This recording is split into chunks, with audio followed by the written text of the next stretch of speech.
Buenas tardes, hermanos, que el Señor les bendiga mucho. Hoy día fue distinto, no hubo escuela bíblica dominical, así que nos pudimos levantar más tarde. Y eso es bueno, ¿cierto? Después del cansancio de la semana.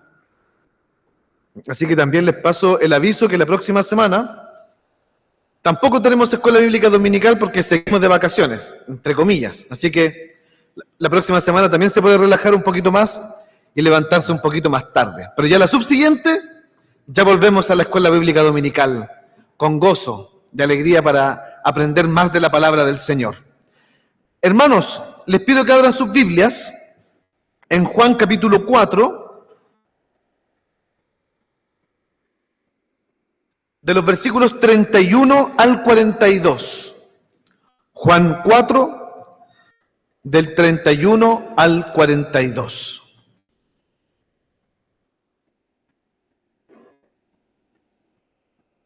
¿Y se lo encontró? ¿Me dice amén? ¿Sí? Versión Reina Valera 60. Los que están en sus teléfonos, saquen esas versiones que no son, no voy a decir nada, pero Reina Valera 60, los que tienen en sus teléfonos, los que traen su Biblia física, imagino que andan con una 60. Bien, dice así la palabra del Señor. Entre tanto, los discípulos le rogaban diciendo: Rabí, come. Él les dijo: yo tengo una comida que comer que vosotros no sabéis. Entonces los discípulos decían unos a otros: ¿le habrá traído alguien de comer? Jesús les dijo: mi comida es que haga la voluntad del que me envió y que acabe su obra. ¿No decís vosotros: aún faltan 4 meses para que llegue la siega? He aquí os digo: alzad vuestros ojos y mirad los campos, porque ya están blancos para la siega. Y el que siega recibe salario y recoge fruto para vida eterna, para que el que siembra goce juntamente con el que siega. Porque en esto es verdadero el dicho: uno es el que siembra y otro es el que siega. Yo os he enviado a segar lo que vosotros no labrasteis. Otros labraron y vosotros habéis entrado en sus labores. Muchos de los samaritanos de aquella ciudad creyeron en él por la palabra de la mujer, que daba testimonio diciendo: me dijo todo lo que he hecho. Entonces vinieron los samaritanos a él y le rogaron que se quedase con ellos. Y se quedó allí 2 días. Y creyeron muchos más por la palabra de él. Y decían a la mujer: ya no creemos solamente por tu dicho, porque nosotros mismos hemos oído y sabemos que verdaderamente este es el Salvador del mundo, el Cristo. Amén. Este es, yo creo que uno de los pasajes más gozosos quizás en el Evangelio, donde vemos una conversión de un pueblo casi completo. Nos dice que la gente de Sicar, casi todos ahí, se volvieron al Señor Jesucristo. El texto nos cuenta que después que la mujer samaritana había recibido este mensaje de Jesús, de adorar en espíritu y en verdad, que no es necesario ir a Jerusalén, sino que el tiempo ya ha llegado, el tiempo de poder arrepentirse, de poder buscar a Dios con sinceridad, con la fuerza del Espíritu, ya estaba presente. Y obviamente después del arrepentimiento de ella, porque el Señor le devela su pecado, dice la palabra que ella va, abandona su cántaro de agua, la labor a la que ella había llegado al pozo, la abandona, y va a hablarle a la gente. Dice la Biblia que muchos creyeron en Jesús, pero muchos más creen cuando vienen a los pies de Jesús a escuchar su palabra.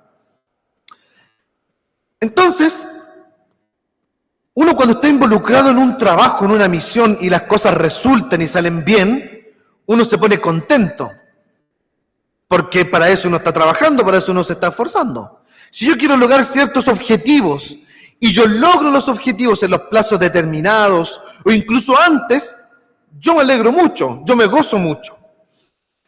Tal vez a usted le ha pasado algo similar, pero quiero aterrizar un poco más esto, porque efectivamente este texto habla de conversión, de predicación, de misión, habla de todas esas cosas, pero también está implícito en el texto nuestras vocaciones. Y hermanos, hermanas, usted no necesita ser un misionero o pastor o evangelista para glorificar al Señor, no lo necesita. Usted no necesita tener un llamado eclesiástico para glorificar el nombre del Señor. usted en el lugar en que el Señor le ha puesto, la vocación a la cual el Señor le ha llamado, usted puede y debe glorificar a Dios. Entonces yo quiero reflexionar con respecto a eso, de que la misión es mucho más grande que tener un deseo ministerial, de ser presbítero, diácono, pastor, evangelista, misionero, etcétera, etcétera. Estas personas no son personas santas ni sagradas por ningún motivo. Eso yo creo que está a la vista, ¿no? Aquí hay un presbítero y aquí está el pastor. O sea, estamos bastante lejos de la santidad y la perfección.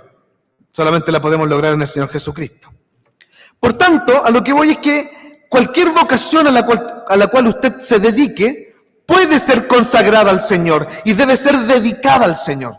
Entonces este texto nos menciona un poco de esto, de cómo nosotros nuestras vidas, en los espacios en los que nosotros estamos, podemos invertirlos en Cristo. Entonces déjame hacer de nuevo énfasis en esto. Usted no necesita tener un cargo, no necesita tener un oficio, aquí un oficio eclesiástico, no necesita tener un ministerio en sí para glorificar al Señor. Puede hacerlo en el lugar donde usted está. Entonces, si recordamos la historia, yo tengo 3 cosas que decirle en esta tarde. Yo el título del sermón le he puesto Jesús nos desafía, porque este es un texto de desafío a cada uno de nosotros. Jesús nos desafía. Y yo tengo 3 cosas que decirle en esta tarde. Lo primero lo encontramos de los versículos 31 al 34, pero no podemos dejar de recordar lo que pasó anteriormente. ¿Se acuerda que había una mujer que iba a las 12 del día aproximadamente, con todo el calor, donde nadie se acercaba al pozo a buscar agua, sino que las mujeres iban muy en la mañana, o ya cuando estaba un poco más fresco, ahí es donde iban a buscar el agua. Por lo general se iba 2 veces al día. Entonces, imagínense que esta mujer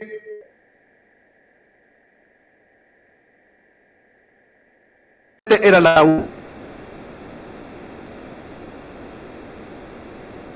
mucho sol. ¿Y esto por qué? Porque con la vergüenza del pecado, maquillando su pecado, el Señor Jesucristo en esta conversación que tiene con ella en el pozo, que nosotros veíamos la semana pasada, ella viene al arrepentimiento. Jesús le devela su pecado. Le dice, tú no has tenido solamente un esposo, has tenido 5 esposos. Y el esposo con el que estás hoy, el hombre con el que estás hoy, no es tu esposo. Y a ella se le cae toda su máscara, toda su careta, todo el maquillaje, no le sirve absolutamente de nada. Y el Señor la confronta con que ahora puede adorar en espíritu y en verdad. Entonces, fíjese de los versículos 31 al 34, ella se va, ¿cierto? Y vuelve a los discípulos, porque se acuerda que los discípulos habían ido, habían dejado a Jesús solo en el pozo, y ellos habían ido a buscar comida. Bueno, vuelven de buscar comida, habían ido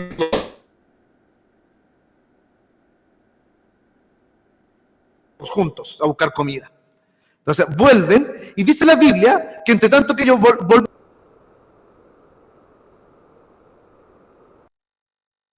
31 dice, come. Traducir esta sección, pero la Reina Valera lo traduce muy bien, de forma excelente. La Reina Valera no es que estaba, por favor, Señor, o sea, sí también, pero le estaban insistiendo, valga la redundancia, insistentemente, Señor, come, no has comido nada, venimos viajando desde Jerusalén, llegamos hasta acá, el viaje ha sido un poco extenso, hay cansancio, hay sed, hay hambre, y los discípulos habían ido a buscar comida. Entonces, como cuando las mamás preparaban el almuerzo y la comida se estaba enfriando, y ya come, a mí no me insistían, a mí me miraban solamente. Con una mirada yo sabía que ya no podía dejar el plato ahí, tenía que comerme todo lo que estaba ahí y para que no se enfríe. Pero aquí al Señor los discípulos le están insistiendo, porque ya ha pasado un tiempo en que Jesús no ha comido.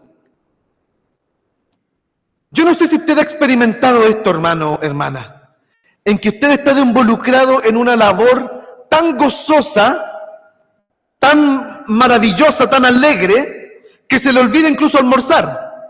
Y usted pasa de largo. Algunos por fuerza pasan de largo, pero otros, pongámonos en una situación de que usted ha vivido gozo, ha vivido alegría. Y usted pasa de largo del almuerzo e incluso pasa de largo de la 11 y recién está comiendo como a las 12 de la noche porque el trabajo estuvo muy bueno, muy gozoso, compartí con mucha gente. ¿Le ha pasado que se le olvida a veces comer? Cuando uno está en estas labores que uno ama, que uno desea, que uno anhela, como que a veces uno pasa de largo. A mí me pasa seguido. Algo similar le está ocurriendo al Señor Jesucristo. La Biblia no nos dice que Jesús no sentía hambre.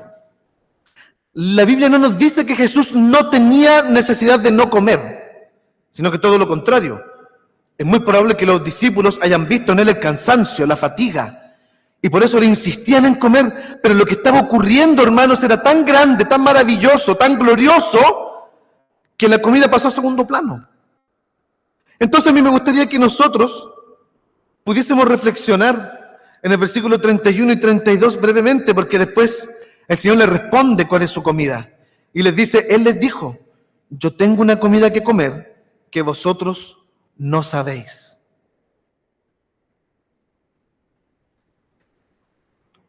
Yo supongo que aquí cuando se construyó el templo y cuando se consagró el templo y el templo estaba listo, fue un momento gozoso, ¿no? Cuando se construyó este templo, yo supe que los hermanos tuvieron... Yo no estaba en la iglesia presbiteriana en aquellos años, pero yo sabía que los hermanos se congregaron un tiempo en la primera iglesia, se hizo un poco chico, ¿no? La primera iglesia, estaban ansiosos por venirse acá, y ya cuando al fin pudieron congregarse aquí e inaugurar el templo, yo creo que fue un momento de mucho gozo, de mucha alegría.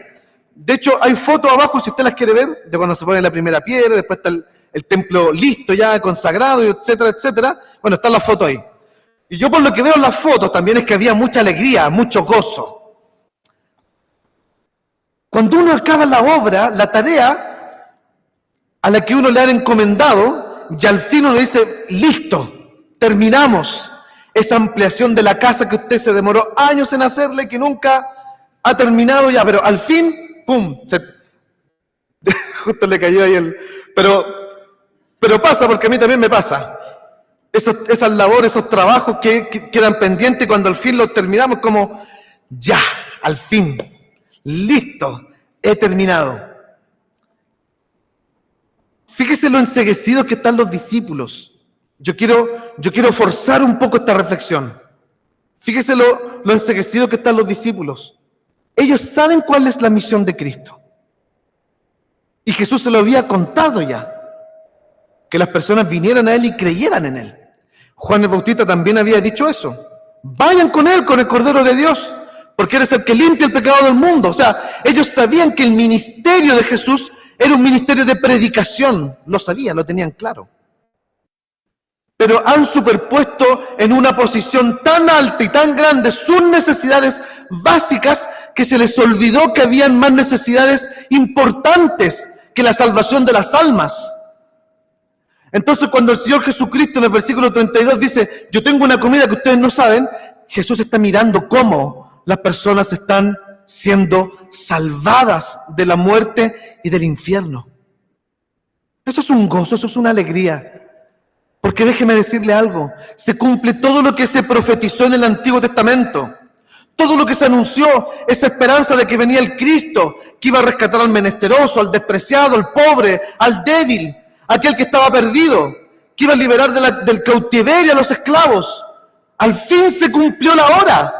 Después de milenios de predicación, de tiempos de estar esperando al Cristo, al fin se cumplió el tiempo. Personas sin esperanza, samaritanos, para los judíos eran paganos, gente completamente perdida e impura. Ellos estaban llegando al arrepentimiento, estaban llegando al conocimiento de Cristo.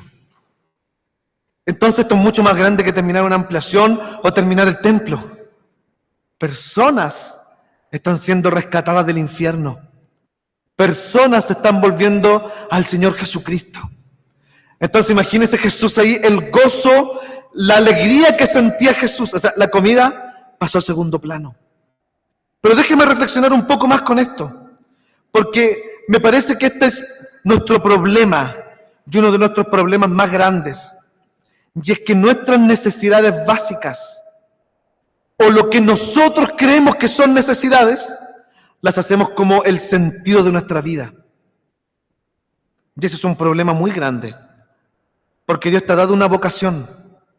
Y en primer lugar, esa vocación es glorificar su nombre. No dedicar tu vida a suplir esas necesidades básicas y más todavía. La Biblia es clara y dice que ni las aves del campo que trabajan ni ciegan, el Señor se preocupa de ellas y les da su alimento diario. O las flores del campo que se visten más hermosas que Salomón, tampoco se preocupan por qué van a comer o qué van a vestir. Sin embargo, el Señor las viste y se preocupa de cada una de ellas. ¿Cuánto más de sus hijos? Entonces, ¿sabe cuál es uno de nuestros problemas? Es que hemos malentendido nuestra vocación. Creemos que vocación es dedicar nuestras vidas a suplir las necesidades básicas. ¿Sabe quién hace eso? Los animales. Yo le invito a que te ponga Animal Planet y usted se va a dar cuenta que el sentido de la vida de un animal es la supervivencia y suplir sus necesidades básicas. Pero usted y yo no somos animales. Usted y yo somos personas rescatadas con la sangre de Cristo. Somos mucho más. Usted y yo hemos sido escogidos desde antes de la fundación del mundo, no para estar desviviéndonos, no para estar trasnochándonos por suplir necesidades, sino que tu trasnoche, tu preocupación debería ser glorificar el nombre del Señor. Entonces los campos están blancos, los campos están listos para la siega, ahí deberían estar puestos tus ojos. Y si los campos no están listos para la siega, entonces hay que sembrar. Ahí deberían estar puestos tus ojos, en esa tierra que es dura, que es árida, pero créeme que el Señor le va a dar el crecimiento. Y con esto quiero ir terminando el primer punto, porque en el versículo 33 y 34 Jesús dice, los discípulos, entonces los discípulos decían unos a otros, ¿le habrá traído alguien de comer? ¿Ustedes no se dan cuenta que el Señor está viendo que una mujer se convierte, está yendo a predicar? Bueno, ¿le habrá traído alguien de comer? Versículo 34, Jesús les dijo, mi comida es que haga la voluntad del que me envió y que acabe su obra. Aquí hay un paralelismo precioso que se conecta con el pasaje anterior de la semana pasada. ¿Se acuerdan que cuando empezamos leyendo el pasaje de la semana pasada, Jesús tiene una necesidad? ¿Y cuál es la necesidad de Jesús? Pasar por Samaria. Dice, le era necesario pasar por Samaria. Y nos preguntamos, y cabía preguntarse, ¿realmente le era necesario pasar por Samaria?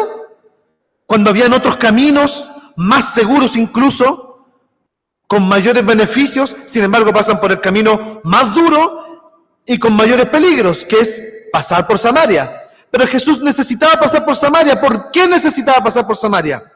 El versículo 34 lo responde. Mi comida, mi necesidad es que haga la voluntad del que me envió y que acabe su obra. Esa es la necesidad, lo necesario que veía Cristo. No comer, no vestirse, no suplir sus necesidades, sino que hacer la voluntad del Padre.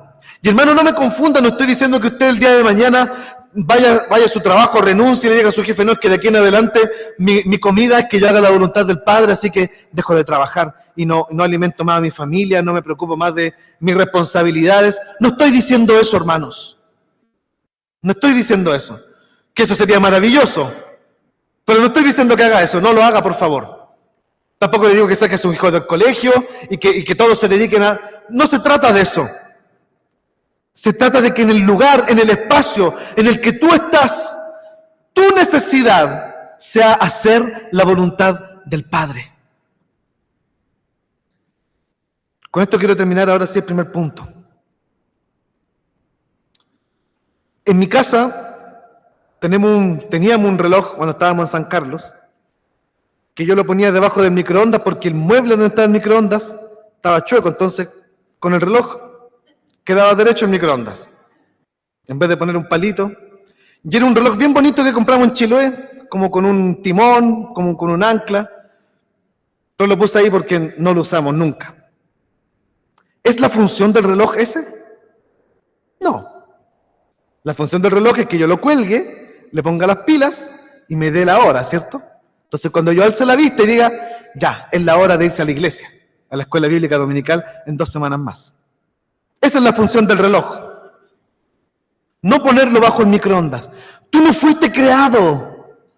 Tú no fuiste creado para desvivirte por tus necesidades. No fuiste creado para eso.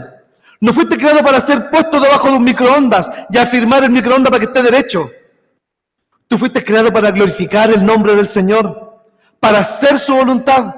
Y déjame decirte algo, cuando tú descubres tu vocación y empieces a trabajar en tu vocación, en el llamado que Dios te ha hecho, déjame decirte que experimentarás el mismo gozo de Cristo. Ese gozo que los discípulos no entendían. Porque tú no fuiste creado para otra cosa, sino que para darle gloria a Dios. Esa es tu vocación. Segundo punto, de los versículos 35 al 38, entonces cuando nosotros nos volvemos a la verdadera vocación, el gozo de la misión es nuestro mayor gozo. O sea, la alegría que nosotros podemos tener en la misión es el más grande gozo que podemos tener. Fíjese lo que dice los versículos 35 al 38. Lo vamos a leer. Dice, ¿no decís vosotros aún, faltan 4 meses para que llegue la siega? He aquí os digo, alzad vuestros ojos y mirad los campos, porque ya están blancos para la siega. Y el que siega recibe salario y recoge fruto para vida eterna, para que el que siembra goce juntamente con el que siega. Porque en esto es verdadero el dicho, uno es el que siembra y otro es el que siega. Yo os he enviado a segar lo que vosotros no labrasteis, otros labraron y vosotros habéis entrado en sus labores.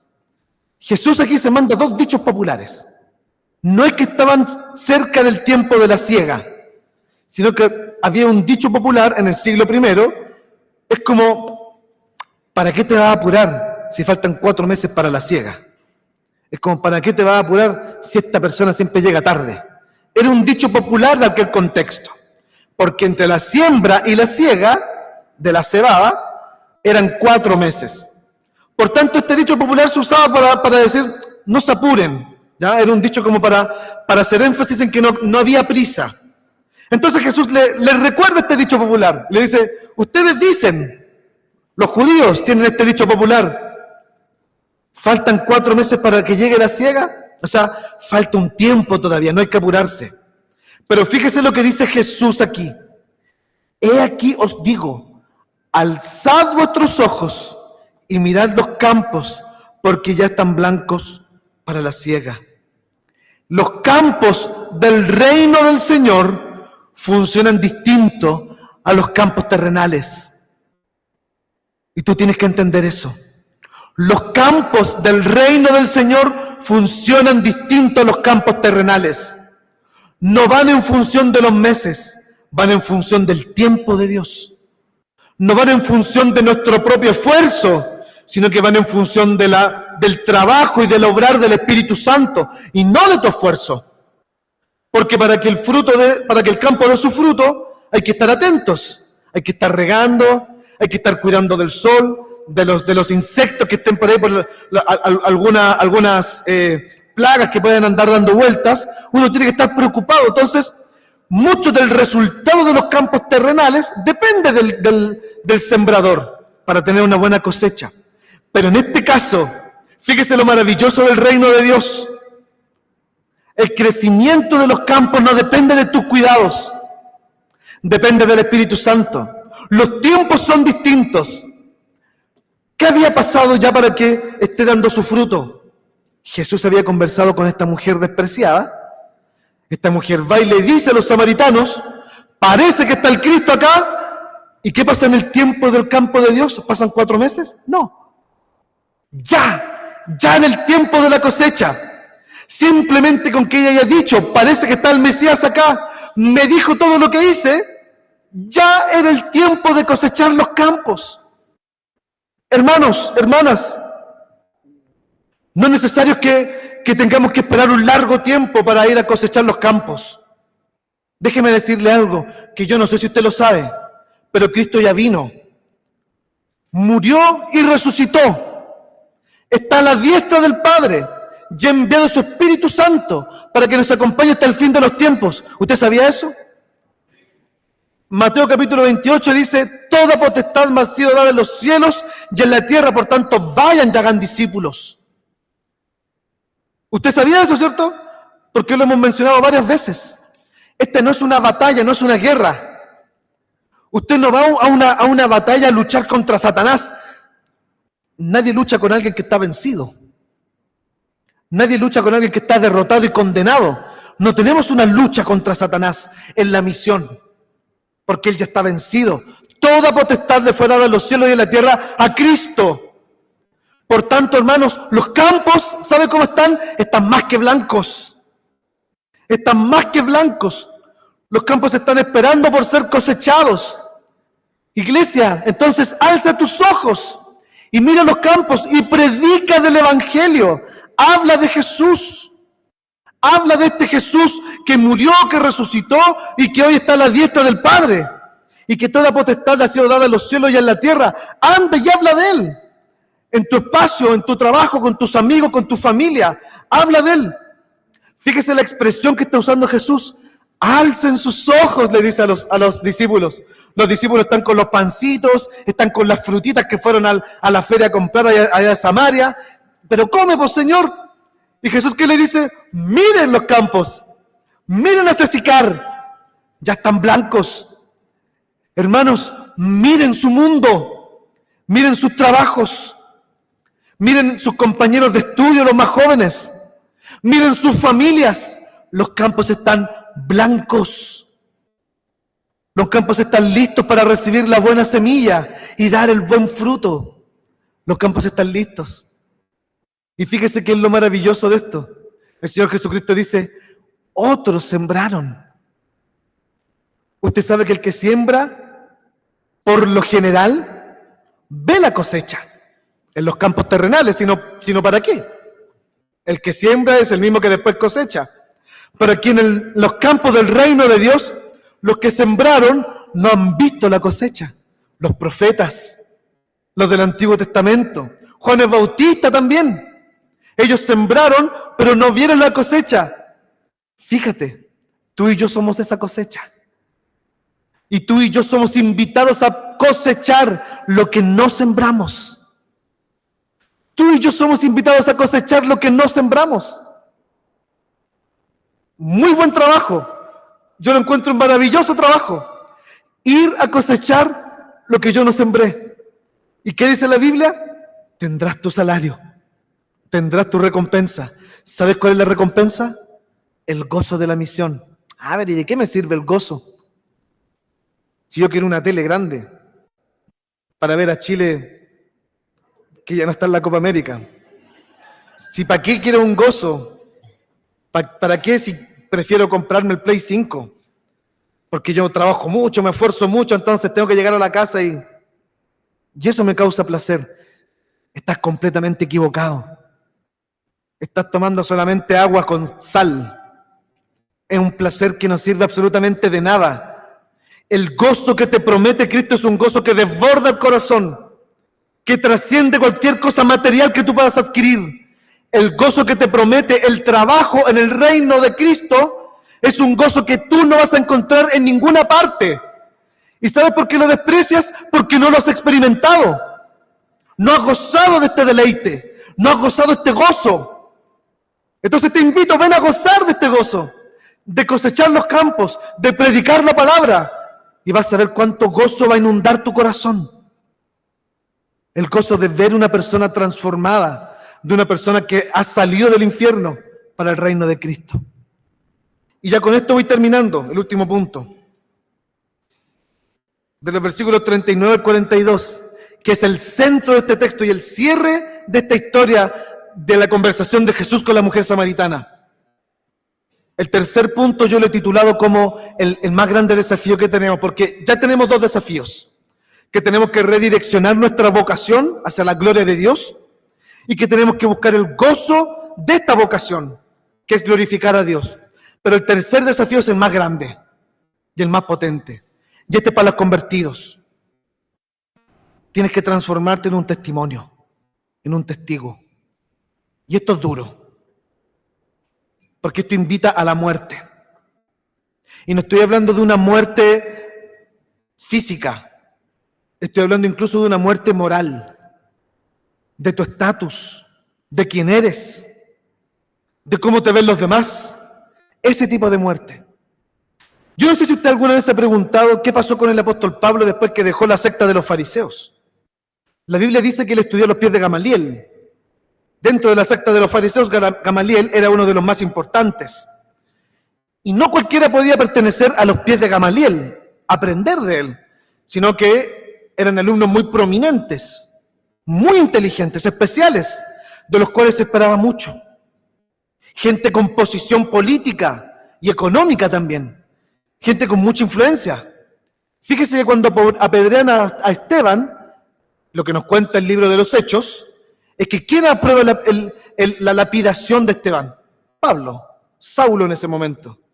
Porque la gente lo mira a él y Saulo lo aprueba, como dice, sí, háganlo, mátenlo. Entonces cuando Pablo abandona la secta de los fariseos, imagínense todo lo que perdió. Perdió una posición política, perdió una posición social, perdió recursos económicos, perdió contactos. La Biblia no nos cuenta qué pasa con su familia. Es probable que tal vez gente de su familia también le dio la espalda, porque se volvió a este Cristo. Perdió cosas y perdió mucho en pos de Jesús, pero se transformó en un testimonio. Porque hasta el día de hoy hablamos del ejemplo del apóstol Pablo, ¿no? Fíjese que la mujer samaritana se transforma en un testimonio. La mujer samaritana no recibió un milagro. La mujer samaritana no recibió la sanidad de alguna enfermedad grave. La mujer samaritana no se le multiplicó el agua. Tampoco se le hizo un milagro en su cántaro, que Jesús podría haberlo hecho. No tienes que venir más al pozo, de aquí en adelante de tu cántaro va a salir agua solita. Un milagro. Y podría haber hecho que ella creyera de esta forma. ¿Cómo es el medio por el cual Jesús la transformó? El arrepentimiento. ¿Y cuál fue la predicación de la mujer samaritana? Fíjese lo que dice el versículo 39. Y tenemos que estar dispuestos a esto. Y muchos de los samaritanos de aquella ciudad creyeron en él por la palabra de la mujer que daba testimonio diciendo, me dijo todo lo que he hecho. ¿Y qué había hecho? ¿Qué había hecho? Para los judíos era una mujer adúltera. Eso era ella. Había tenido 5 esposos. Eso es lo que había hecho.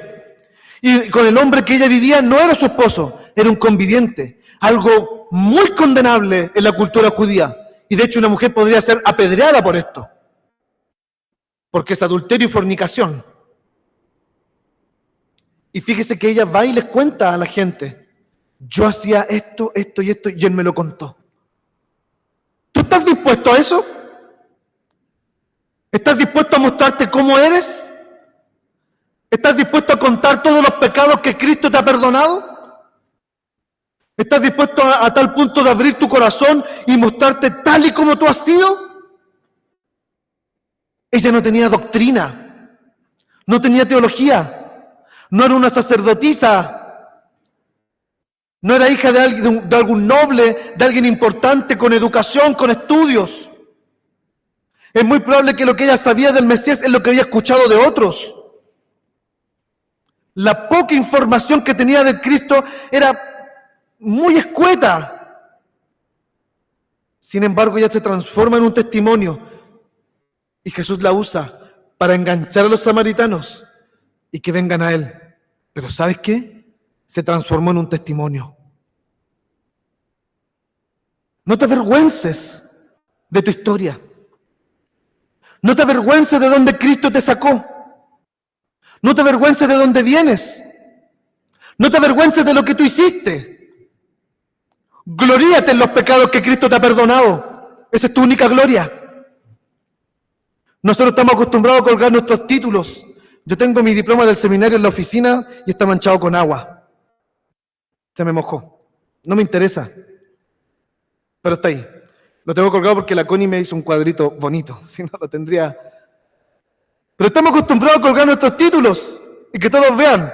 Universidad de Chile, Católica, Magíster. doctorado, nuestros logros, nuestra casa bonita, el pastito bien cortado, cuánto nos esforzamos y nos esforzamos por mostrarnos. Pero fíjate que la mujer samaritana hace todo lo contrario.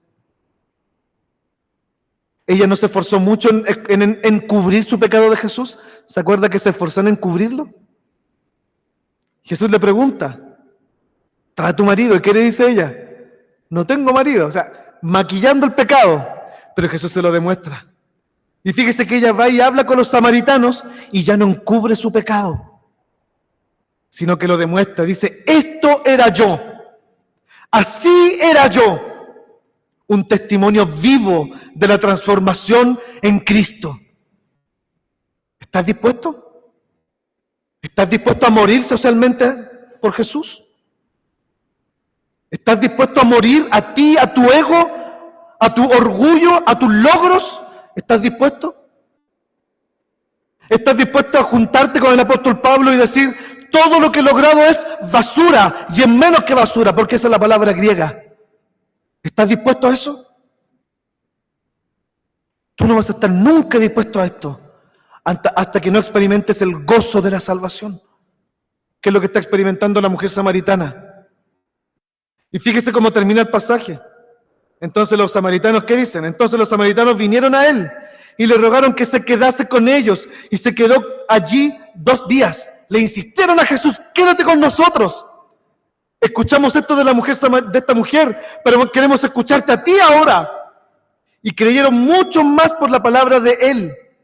Y decían a la mujer, ya no creemos solamente por tu dicho, por tu testimonio, por tus pecados perdonados, porque nosotros mismos hemos oído y sabemos que verdaderamente este es el Salvador del mundo, el Cristo.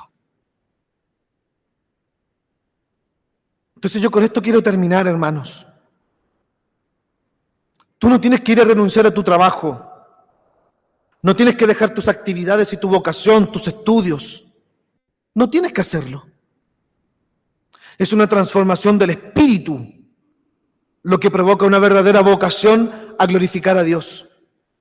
Es una transformación del Espíritu Santo el que te lleva a estimar tus logros como basura.